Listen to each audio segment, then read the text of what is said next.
Hello and welcome back to Noita. My name is Craze, I am your teacher, and I want to thank you guys once again for clicking in on today's lesson. So, last episode that we went over in the world of Wizardry, we covered wands and all of their stats, and basically all of the very basics of the stats and what all of them do, and what all of them how they interact with each other a little bit, and gave examples of everything. This video, which is a follow-up video to that one, is going to be more in-depth look at all of these stats and how to manipulate them in ways that we can make them more favorable to you as the player, regardless of the kind of one that you might have found out in the world. So without rambling along too much, let's go ahead and get started. And we're going to go, similar to the last video, top down, starting with shuffle and spells per cast. So when it comes to a shuffle wand of any kind, the entire premise of a shuffle wand is basically it's supposed to be inconsistent. You're not really supposed to be able to make them consistent. And in 90% of cases, this is true. In this example, on a shuffle wand that is only a single spells per cast, there's not really a lot that you can do to make these consistent.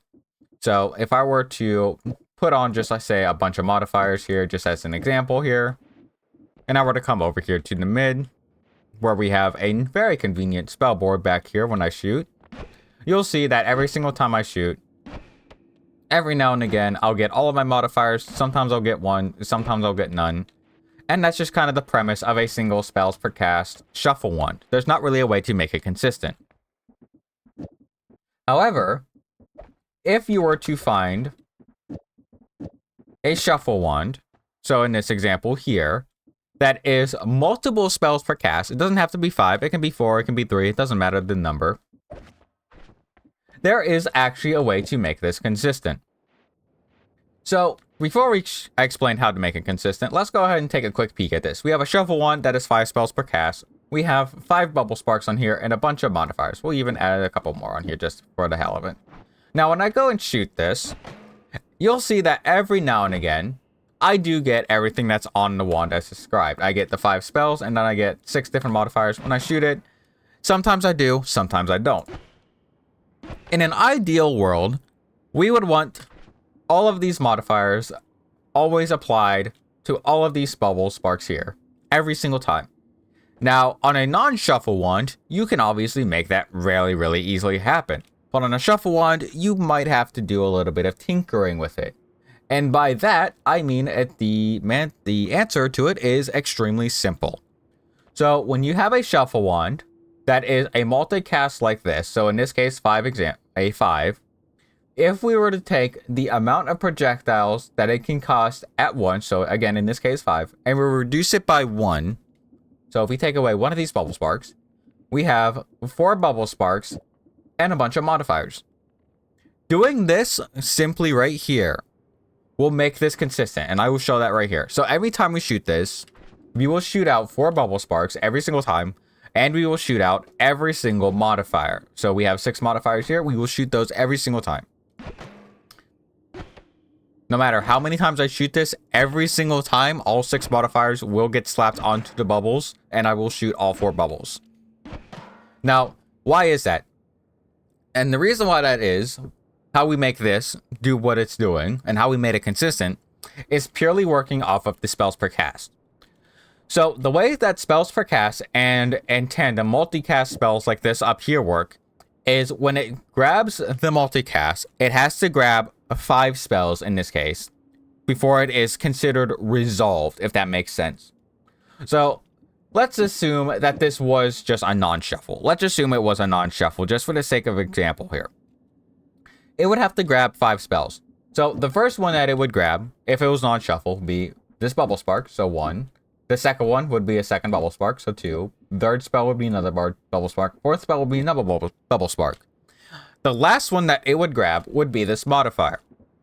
After it has grabbed these 5 spells here, this part of it right here, this spells per cast, has been resolved. This doesn't matter anymore. This part has been resolved.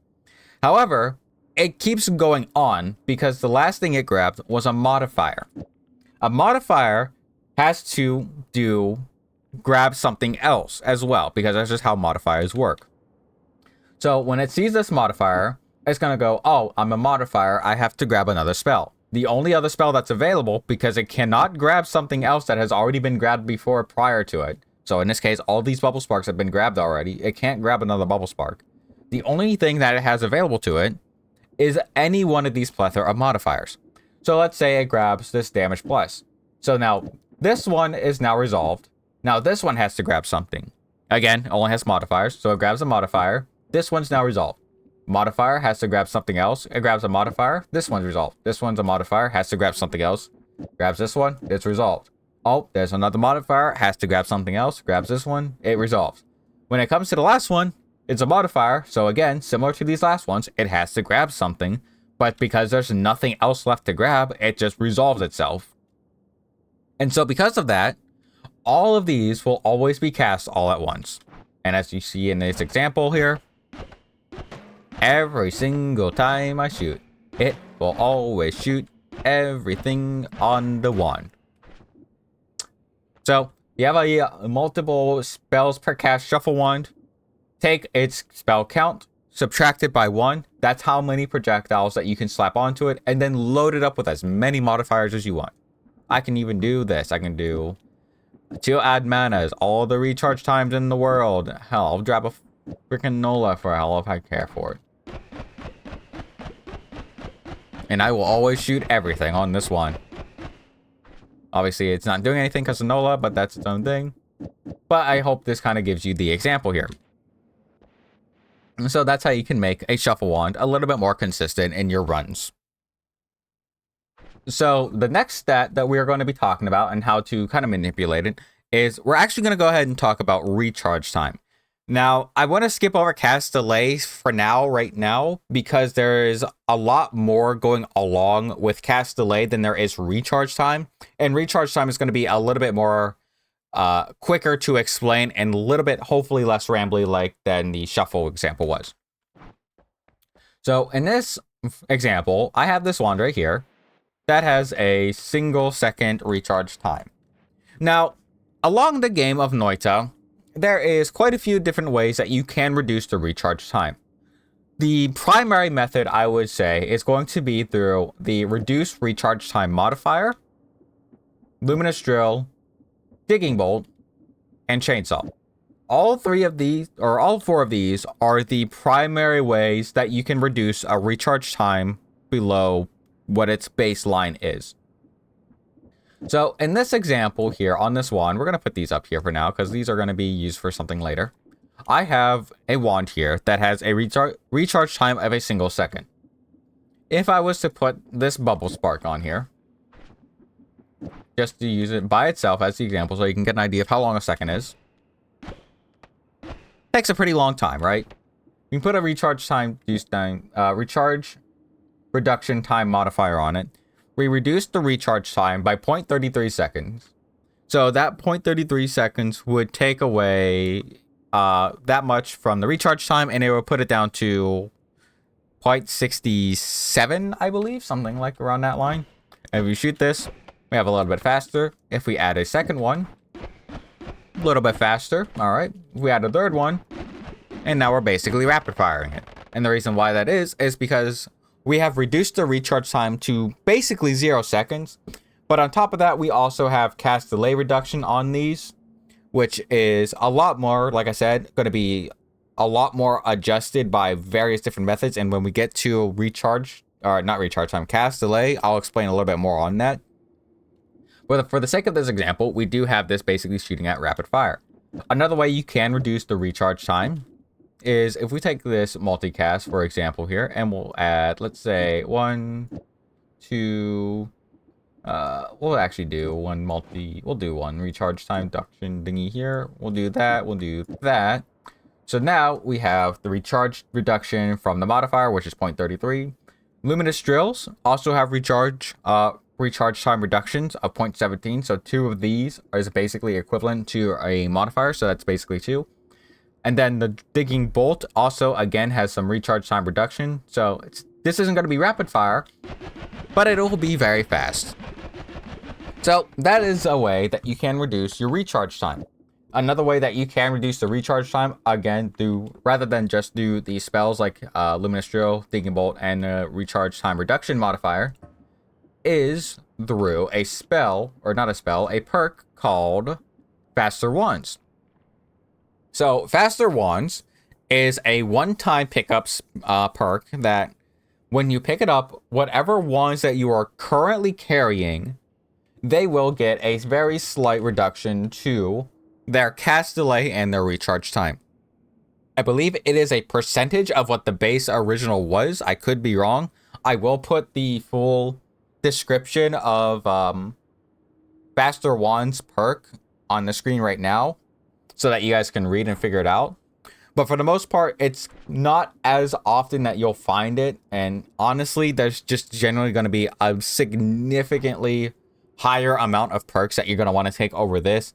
Unless you absolutely need to make your wand faster to make it workable, then you can take it. But I would honestly recommend not grabbing it and would focus more on picking up the reduced charge time, the Lumi Drills, the Digging Bolts, and the Chainsaws. So before we go ahead and move along to discussing cast delay, I want to bring up a small thing that I mentioned in the previous video as well, but I didn't really go, probably not the cleanest explanation of it, but I'm going to try again here.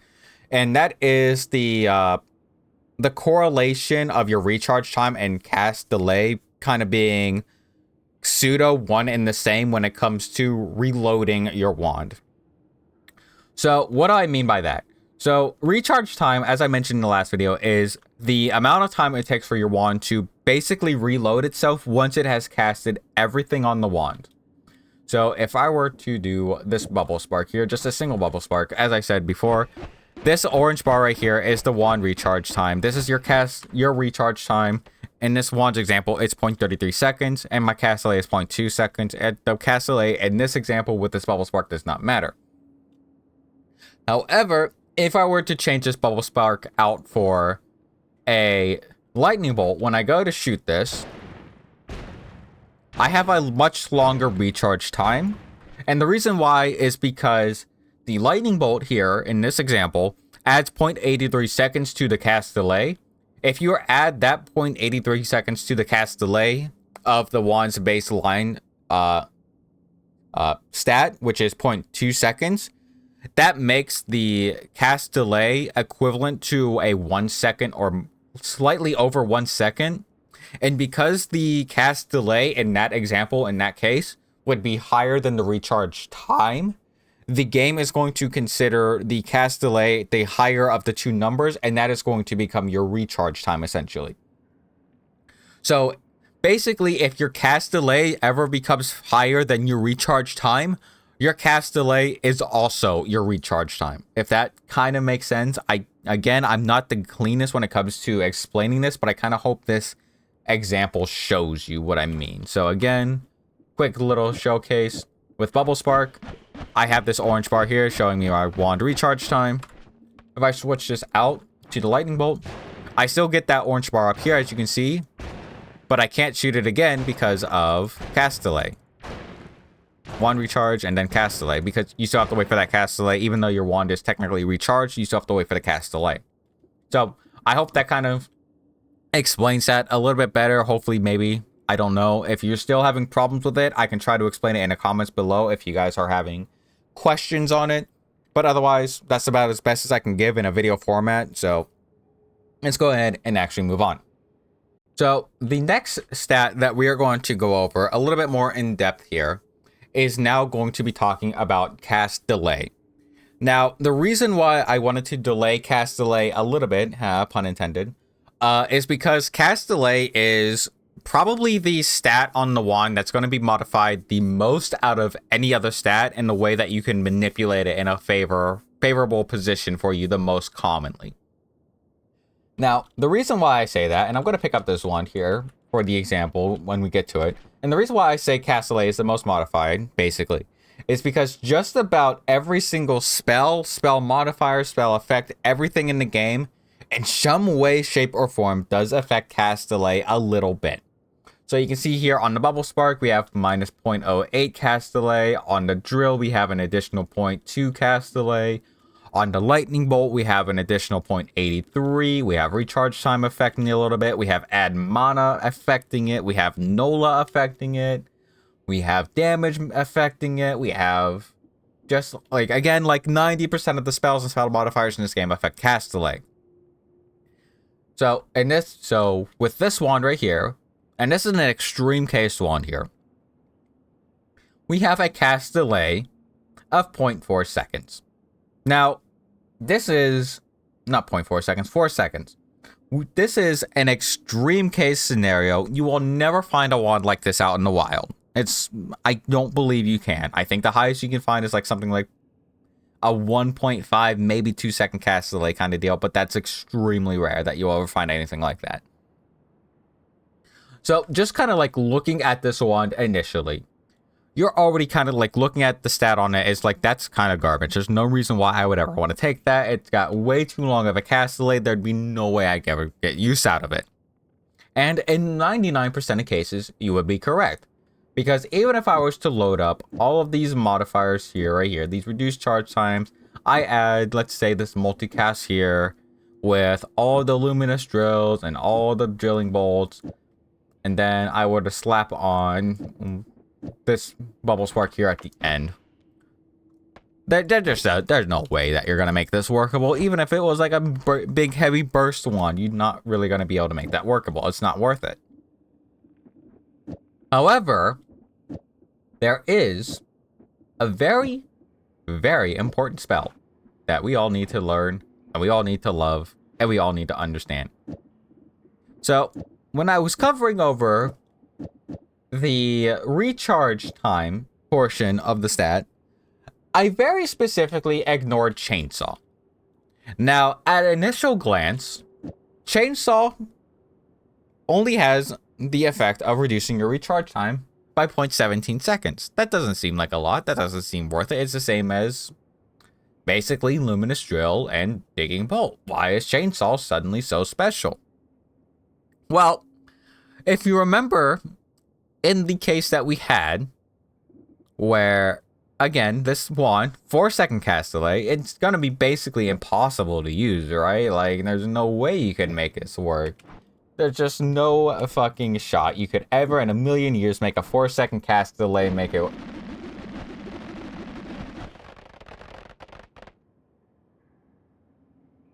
Now, hold on a moment. What the heck was all that about? Why did that shoot so fast? Why did it shoot so many? Welcome to the most goated spell in the game. Welcome to the meat on your sub. Welcome to the thigh squish on an anime girl's thigh highs. Welcome to Chainsaw.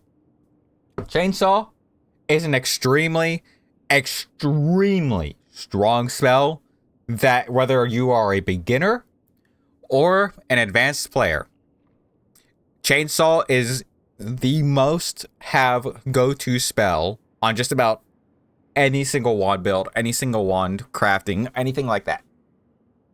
And the reason why that is because Chainsaw has a hidden effect attached to it that is not shown here in its description, as you can see here, that when Chainsaw is cast, it will always, regardless of how much there is, it will always set your cast delay specifically to 0 seconds even, flat. So even on this wand right here that has a 4-second cast delay, it will always set this thing to 0 seconds when it is cast. So when you saw in this example, when I put the bubble spark here and why it was rapid firing, the reason why is because the Chainsaw will set the cast delay to 0 seconds even, flat. And because Chainsaws by default also have the hidden effect of recharge time of reducing it to by another 0.17 seconds, similar to Luminous Drill. Hell, I could even do this as the example.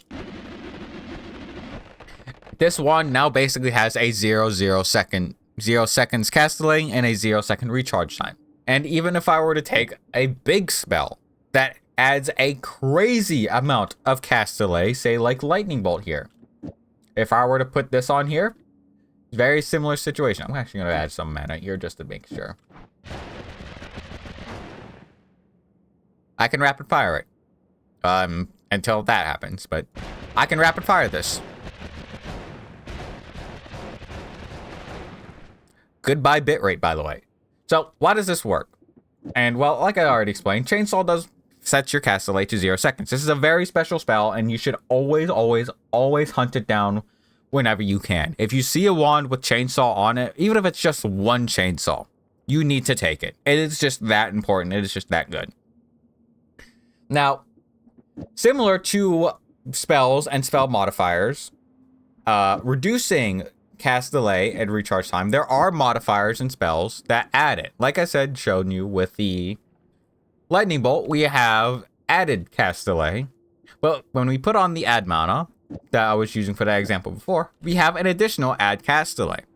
But again, because of just how Chainsaw is and just how Chainsaw works, it does not matter what you put before it. As long as you are casting Chainsaw, it does set the cast delay to 0. So the order of what you put your Chainsaw on does actually matter. So if I were to do that one example again before, where I had all the chainsaws in the world rapid firing this lightning bolt like this before, if I were to put these chainsaws behind the lightning bolt, it doesn't rapid fire no more. And the reason why is because the order of which you put your spells and all that stuff does matter in this game, believe it or not. Especially even in this special case of chainsaw. So if I have a chainsaw behind it, when it is grabbed, it sets the cast delay to 0. So in this example here, modifier, they grab each other, they just keep going on to the quadruple spell. The first thing that it grabs is a chainsaw, cast delay set to 0. Second thing it grabs is another chainsaw, sets the cast delay to 0. So the cast delay is 0 here, but when it grabs the lightning bolt still has the additional cast delay of 0.83 seconds. So it adds 0.83 seconds to a 0 second cast delay. So it still makes it roughly a second cast delay. And as you can see here, that's exactly what it does. But the moment I put a chainsaw in front of it, it suddenly becomes 0. So that is something to keep in mind with cast delay. Again, your most notable things, similar to recharge time, your biggest things that you're going to be looking out for when it comes to recharge times, similar to cast delay, is going to be these 4 spells right here. With chainsaw being a very special case scenario, if you ever find a chainsaw and you want to attach it to your wand, always put it towards the end of your wand to make it the most effective way it is. There is a lot more I can talk about with chainsaw, and just that spell alone deserves its own video, which I will absolutely make a video on chainsaw when I get around to it. But do understand that if you put chainsaw at the end of basically any kind of multicast like this, let's say bubble, we'll add this thingy here, we'll add some damage, crit damage, and we'll just do a digging blast for the hell of it, and then you add the chainsaw at the very end of it with the multicast and everything. You basically get a rapid fire. Let me add the odd mana so I can actually, keep it sustained. You get your rapid fire. That's basically what you need to learn about this. There is more about this as well when it comes to also spell wrapping, which again is kind of its own video. I'll explain that as a mechanic later in a later video. But do understand that chainsaw is your bread and butter spell of any wand that you do. So the last couple the last couple stats that we're going to be talking about on wands themselves is going to be focusing on the max mana, recharge speed, and the capacity. So believe it or not, there actually isn't too much that you really can mess with these 3 stats in particular. A lot of your modifying of your stats is going to be really honestly primarily going to be your cast delay and recharge time, as I showed in the previous example with all the spells, and to a lesser extent shuffle when you can get to them. Max mana and max mana recharge speed honestly can't really be adjusted too often, not heavily at least. You really only have 2 immediate ways that you can honestly do, and that is simply through the add mana modifier and a flask of concentrated mana. Odd mana, the modifier, basically reduces the cost of whatever comes up after it by 30 essentially, or adds 30, whatever way you want to look at it. So in the case of this lightning bolt, which costs 70 mana, if I put on 2 add mana modifiers here, as you see here, so 30 plus 30 is going to be 60. The lightning bolt costs 70. It's basically going to be basically free. And if you take a spell that is cheaper than that, so again, like Bubble Spark, anytime you cast Bubble Spark, it's gonna give you mana back, basically. So if I were to quickly make a wand, just kind of like as the example here, with no recharge speed whatsoever, if I were to quickly just dump the mana out of this wand, you can see here I'm kind of slowly losing my mana in this wand. If I add the mana modifiers, it's going at it a lot slower here, not losing anywhere near as much mana.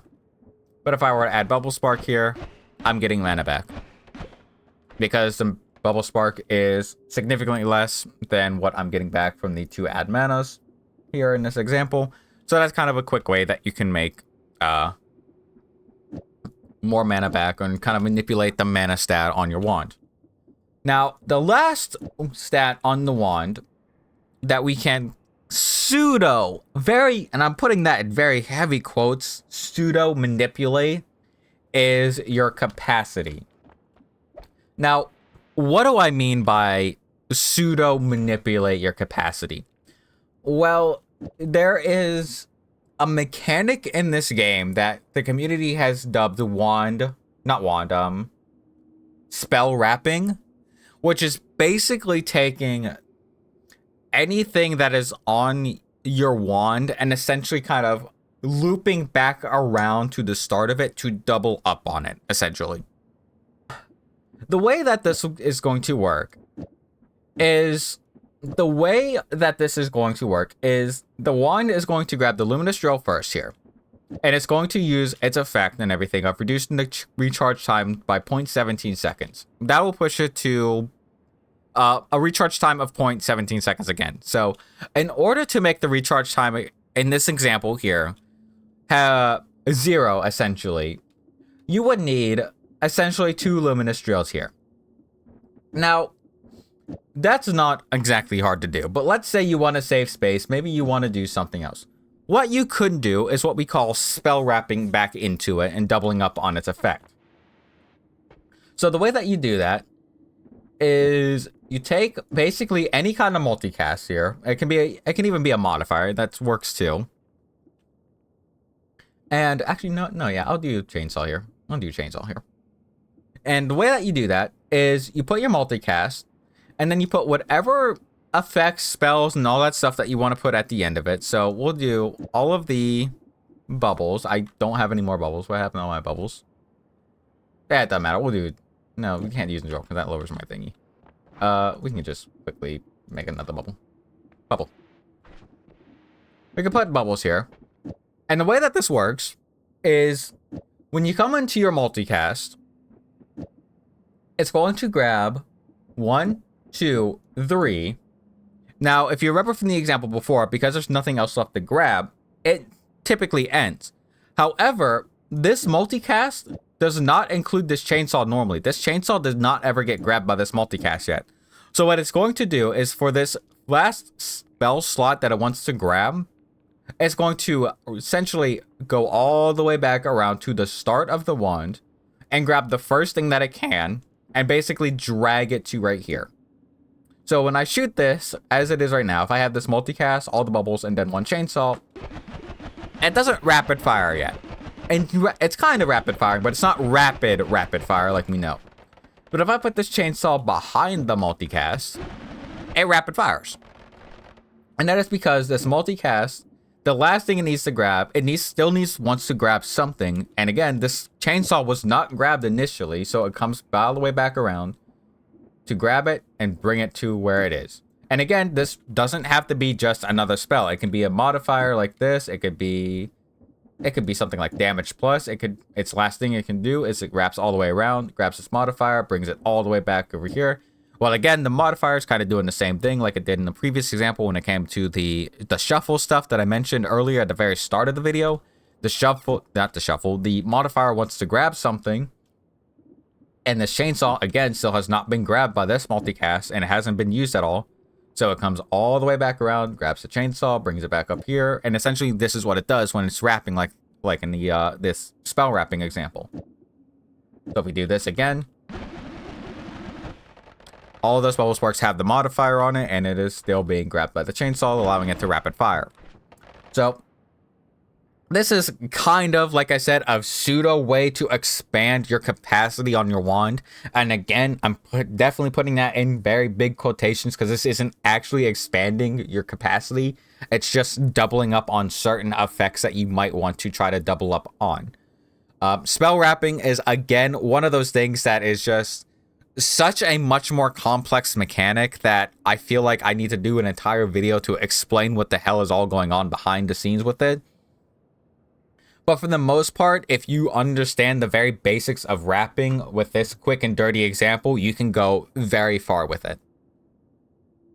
So with all of that being said, that is about as much as I can explain in terms of super, like, quick and dirty, deeper, in-depth looks at all of these stats on a wand and how to manipulate them in a way to make them more favorable for you as a player. I feel like some of these I definitely could have done a better job at explaining, but I'm still not the best at this. But I hope that these quick examples and everything like that, with the examples and everything that I gave, kind of explains everything about this. I was really trying not to make this video as long as it is, but it's clearly not going to be that way because of how fucking bad I am at this. But I hope that the all the stuff that I showed here and everything and all that jazz, hopefully that kind of explains it a little bit better. If you guys do have questions, or if any of these didn't really work out in a way that really explains all of them a lot more in depth, I might just do quicker, much smaller videos explaining all of them specifically without having to clutter them all up into one giant video like this one is, so that way I can actually full on focus on that specific thing. But with that being said, I want to thank you guys all very much for coming along. The next video, since I actually did kind of mention it a little bit, will probably be the first spell showcase, which is going to be a kind of a mini series within this series going on. And it's going to explain more in depth on certain spells and spell effects that you can find in the game, and how to kind of make them work in very useful and very strong ways, and even some quick 1, 2, 3 dirty combo things that you can work with them. So, and I feel like there is no other better spell to start that off with than the actual best spell in the game than Chainsaw. So with that in mind, I want to thank you guys very much for coming. Again, if you have any questions on anything, or if you want to explain anything else to other people in the comments, or if you just have something that you're not fully understanding here in this video, let me know in the comments below. I can try to reply to you as best as I can with a good explanation of it. Or I can just do a quick, dirty, like, more focused video on that specific thing if you guys have a question on it. On top of that, if there's anything else as well, again, I'm going to promote the Spell Lab mod here as well. If you have any other questions, you can come to the Spell Lab mod, which is on the Steam page. You can download that. It gives you a bunch of different challenges, which on top of the stuff that I have explained to you already in these videos, this will explain you a lot more mechanics and in-depth look at a lot of other spells and effects and all that stuff in the game, which if you have not taken a chance to look at the Spell Lab mod yet, I would highly recommend you do so. So, with all of that said, I want to thank you guys very much for coming. I hope this video helped you guys understand a little bit more about the stats and how you can use and manipulate them in your own favorable ways. Until next time, take care of yourselves, drink water, hug your loved ones, and I will see you guys next time. Happy Noiting.